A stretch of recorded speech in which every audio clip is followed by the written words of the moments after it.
Roorkee DM और SSP ने रुड़की में जन समस्याओं की सुनवाई की। कई समस्याओं का तुरंत समाधान किया तो कुछ को सप्ताह भर के अंदर निस्तारण के निर्देश संबंधित विभाग को दिए। वहीं इस दौरान डीएम सख्त लहजे में अधिकारियों को समझाते और फटकार लगाते नजर आए। रुड़की नगर निगम में आयोजित तहसील दिवस में मंगलवार को तहसील क्षेत्र के लोग कई समस्याएं लेकर पहुंचे। रुड़की के आदर्श नगर निवासी लोकेंद्र गिरी ने अवैध निर्माण की समस्या उठाते हुए कहा कि वह अब तक 7 बार तहसील में आ चुके हैं लेकिन समस्या जस की तस है। इस पर नगर आयुक्त ने जवाब दिया कि उक्त क्षेत्र में 43 निर्माण चिन्हित किए गए हैं, जल्द ही उन्हें तोड़ा जाएगा। डीएम ने एक तारीख निश्चित करने को कहा तो नगर आयुक्त ने 26 अप्रैल को कार्रवाई की बात कही। डीएम ने शिकायतकर्ता को आश्वासन दिया कि 26 अप्रैल को सभी निर्माण तोड़े जाएंगे।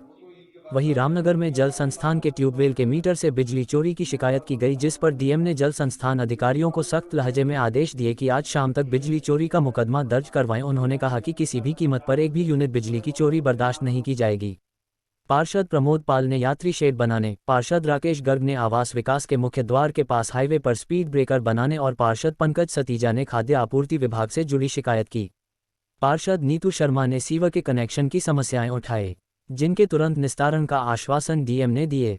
इसके अलावा चकबंदी, बिजली विभाग, जल संस्थान, समाज कल्याण विभाग, पुलिस प्रशासन आदि से जुड़ी समस्याओं पर जिलाधिकारी विनय शंकर पांडेय ने सुनवाई की।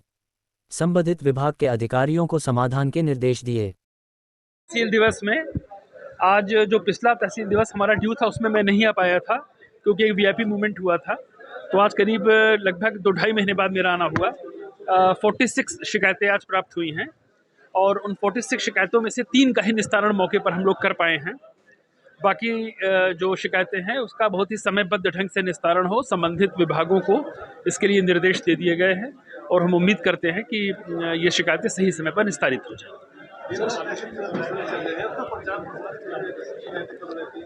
देखिए, ये इसका रीज़न देखिए, इसका दूसरा पहलू भी आप देख सकते हैं। चूँकि शासन ने समय निर्धारित किया है सुबह 10 बजे से 12 बजे तक, 1 बजे तक सभी अधिकारी अपने कार्यालयों में रहें। हरिद्वार में नगर निगम की भी जैसे शिकायतें आती हैं तो नगर आयुक्त यहाँ बैठते हैं, ज्वाइंट मजिस्ट्रेट बैठते हैं, कलेक्ट्रेट में मैं बैठता हूँ। कई लोग रुड़की के आ जाते हैं, कलेक्ट्रेट पे भी आ जाते हैं। तो ये शिकायतें तो नियमित रूप से निस्तारित होती ही रहती हैं। कुछ शिकायतें ऐसी होती हैं कि जो वहाँ तक नहीं पहुँच पाते, वो तहसील दिवस में आती हैं और बड़ा अच्छा इसका एक सुअवसर होता है कि सभी विभाग के लोग यहाँ रहते हैं तो मौके पर स्टेटस पता लग जाती है। और आज की तहसील दिवस की शिकायत में जो मैंने ऑब्जर्व किया कि राजस्व विभाग की शिकायतें 8-10 के आसपास थी, 3-4 हमारी चकबंदी विभाग से रिलेटेड थी, बाकी 1-1, 2-2 करके पीडब्ल्यूडी, पूर्ति विभाग, विधवावस्था, वृद्धावस्था पेंशन की थी। तो सामने सारी स्टेटस पता लगने से निस्तारण में भी आसानी होगी। डीएम साहब सामने शिकायत आने के बावजूद भी अधिकारी उसका निस्तारण नहीं करते तो क्या कारण है सर इस बारे? देखिए, ये ऐसा कोई विशेष प्रकरण तो नहीं आया। जैसे एक सज्जन मिले थे, वो मुझसे भी 10 बार कलेक्ट्रेट में मिल चुके हैं। वो है लैंड एक्विजिशन का इशू और हर बार उनको मैं बता रहा हूँ कि इसकी एक प्रक्रिया है। अगर कोई मुआवजा आपको एक बार मिल गया है तो वो तहसील दिवस में निस्तारित नहीं हो सकता।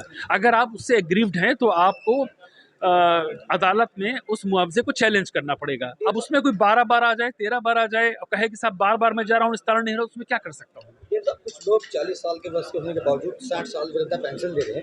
हालांकि तहसील दिवस में कई बार शिकायत भी कर चुके हैं ग्रामीण, लेकिन कोई कार्रवाई नहीं। देखिए, ये ऐसा प्रकरण कम से कम मेरे सामने तहसील दिवस में नहीं आया है कि कोई 40, जैसे आज भी जो मेरे सामने शिकायतें आई वो यही शिकायतें आई कि विधवा पेंशन के लिए हमने आवेदन किया है, अभी तक नहीं हुआ। कोई वृद्धावस्था पेंशन के लिए आवेदन किया है, नहीं हुआ, या मेरी किस्त नहीं आई है। लेकिन ऐसा कोई प्रकरण कम से कम मेरे संज्ञान में नहीं आया है। सामने नहीं आया, लेकिन लगातार वो 3-4 बार तो मैं अनुरोध करूंगा कि वो शिकायतें अगर है ऐसी तो मेरे संज्ञान में लाई जाए, अवश्य कार्रवाई होगी। जी, चारधाम यात्रा को लेकर तैयारियां शासन स्तर पर, जिले स्तर पर सभी जगह की गई हैं और हरिद्वार एक एंट्री पॉइंट है चारधाम यात्रा का। और बेसिकली जो भी यहाँ चारधाम में जाता है एक दिन जरूर स्टे हरिद्वार करता है, माँ गंगा का स्नान करता है, गंगा आरती देखता है, लोकल मंदिरों का भ्रमण करके तब आगे यात्रा पे जाता है। तो हरिद्वार इस मामले में थोड़ा लकी है, सौभाग्यशाली है कि यहाँ पर जितने भी यात्री आएँ उनके रहने का पर्याप्त स्थान है, पर्याप्त पार्किंग की व्यवस्था है और हमारा पुलिस प्रशासन सभी लोग हर इतने बड़े बड़े स्नान पर्वों को, मैं तो ये कहूँगा हरिद्वार में तो हर वीकेंड पर एक मेले जैसा माहौल रहता है। 40-40, 50-50 लाख लोग हमेशा आते हैं। वी आर फुली ट्यून्ड, हमको पता है किस तरह से उसको लास्ट क्वेश्चन रहेगा सर, बाल विकास परियोजना के द्वारा तो मिलती है योजनाएं लोगों को, लाभार्थियों को, लेकिन लाभार्थियों को लाभ नहीं मिल पाता। देखिए, मैं आपसे फिर अनुरोध करूंगा कि जैसे मीडिया का भी दायित्व है कि देखिए चीज़ों जनरलाइज बोलने से लाभ नहीं है। जब तक आप स्पेसिफिक किसी इशू को नहीं बताएंगे, जनरल तो हम कुछ भी कह सकते हैं कि साहब योजनाओं का लाभ नहीं मिल रहा, लेकिन मेरा मानना है कि जिसको लाभ का हकदार है, उसने आवेदन किया है, उसको नहीं मिल रहा है, तो वो विषय जरूर सामने आना चाहिए ताकि केस टू केस देखा जाए कि क्या परिस्थितियां हैं कि उसको लाभ नहीं मिल पा रहा है और उसमें किसकी हीला हवाली है, तब उसके खिलाफ कार्रवाई। तैयारी पुलिस प्रशासन द्वारा कर ली गई है। खासकर जो हमें तीर्थयात्री आते हैं, रुक कर यहाँ हरिद्वार में फिर आगे बढ़ते हैं, तो उसको देखते हुए उनकी पार्किंग की व्यवस्था हो, चाहे उनके रुकने की व्यवस्थाएं हो, और उसको देखते हुए यातायात व्यवस्था का भी प्रबंध ठीक किया गया। वन वे चीला मार्ग से लौटने वाले तीर्थयात्री जो चारधाम के लौटेंगे उनको चीला मार्ग से किया गया है। रात्रि में 10 से 4 का जो हेवी ट्रैफिक उसको भी बंद करने की योजना, जिससे कि तीर्थयात्रियों को कोई दिक्कत ना है। और बॉर्डर्स पे बहुत ज़्यादा चेकिंग का प्रावधान हटाया गया है, जिससे कि तीर्थयात्रियों को लंबी लाइनें ना लगे, समय ना लगे। ये सभी चीज़ों की तैयारियाँ हो गई चारधाम यात्रा के लिए। जो बोर्ड लगाए जाते हैं रेस्टोरेंट में, तो बिजनेस लगाए जाते हैं कि नॉन और वेज भी वहाँ मिलता है, इसलिए उस तरह को लेकर कार्रवाई। हाँ, देखिए ये ऐसा कोई प्रकरण इसमें नॉन वेज और वेज का नहीं है। हाँ, लेकिन जो हमारे धार्मिक स्थल जहाँ पर प्रतिबंधित है या किसी बाईलॉज से प्रतिबंधित है, जैसे हमारा हर की पहाड़ी क्षेत्र है या अन्य हरिद्वार के क्षेत्र है, तो वहाँ पर इस चीज़ का प्रतिबंध है। जहाँ प्रतिबंधित नहीं है, नेचुरल सी बात है, पुलिस का इंटरफेरेंस नहीं है। हाँ, अगर लोकल लोग की कोई शिकायत आती है या तीर्थयात्री की कोई शिकायत आती है तो उसको जरूर चेक कर लिया जाएगा।